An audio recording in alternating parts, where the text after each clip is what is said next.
महाराष्ट्र की सियासत में एक बार फिर बड़ा बयान सामने आया है और इस बार खुद देवेंद्र फडणवीस ने सबको जवाब दे दिया है। बीजेपी, शिंदे, शिवसेना और अजीत पवार की एनसीपी के गठबंधन को लेकर कई तरह की अटकलें चल रही थी। कभी शिंदे की नाराजगी की चर्चा होती तो कभी अजीत पवार से खटास की खबरें आती, लेकिन अब फडणवीस ने इन सारी बातों पर एक लाइन में विराम लगा दिया है। उन्होंने साफ कहा है कि 2029 तक मैं ही मुख्यमंत्री रहूंगा और महायुति में कोई बदलाव नहीं होगा। यानी उद्धव ठाकरे के लिए यह साफ संदेश है कि बीजेपी का अलायंस अब फिक्स है और ना कोई जाएगा ना कोई आएगा।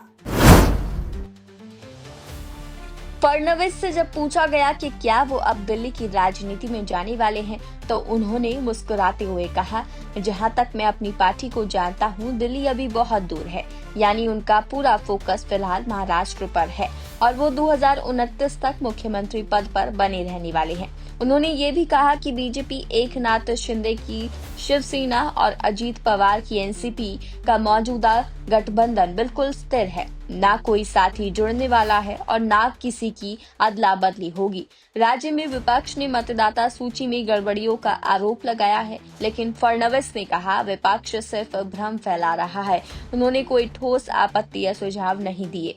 उन्होंने साफ कहा कि 31 जनवरी 2026 तक स्थानीय निकाय चुनाव पूरे करा लिए जाएंगे। राज ठाकरे और उद्धव ठाकरे के संभावित मेल मिलाप पर फडणवीस ने कहा कि अगर राज ठाकरे कहते हैं कि मैं वजह हूं, तो इसे मैं तारीफ मानता हूं।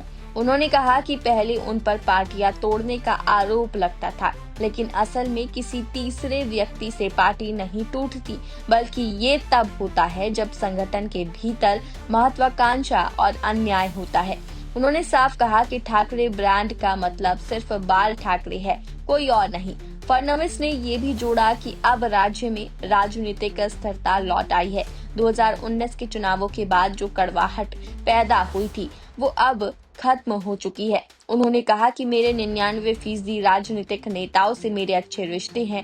राज और उद्धव ठाकरे को एक करने के सवाल पर उन्होंने कहा कि जैसे मेरे राज ठाकरे से संबंध है, वैसे ही शिंदे के भी हैं। इसमें राजनीति देखने की जरूरत नहीं है। इसके अलावा फडणवीस ने ये भी बताया कि वो बिहार विधानसभा चुनाव में एनडीए के स्टार प्रचारक होंगे। उन्होंने कहा कि बिहार में नीतीश कुमार सरकार के खिलाफ कोई एंटी इनकैम्बेंसी नहीं है और कैबिनेट फेरबदल को लेकर कहा कि हर मंत्री का प्रदर्शन ऑडिट होगा, लेकिन कोई मंत्री असक्षम नहीं है। तो साफ है कि देवेंद्र फडणवीस ने उद्धव ठाकरे और विपक्ष दोनों को एक साथ जवाब दे दिया है। न दिल्ली जाएंगे न गद्दी छोड़ेंगे।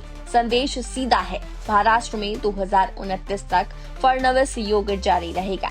अगर आपको ये वीडियो पसंद आया हो तो वीडियो को लाइक करें, अपने विचार नीचे कमेंट में लिखें और खबरों की सटीक, निष्पक्ष और नई सोच वाली रिपोर्टिंग के लिए चैनल खबर 24 एक्सप्रेस को सब्सक्राइब करें।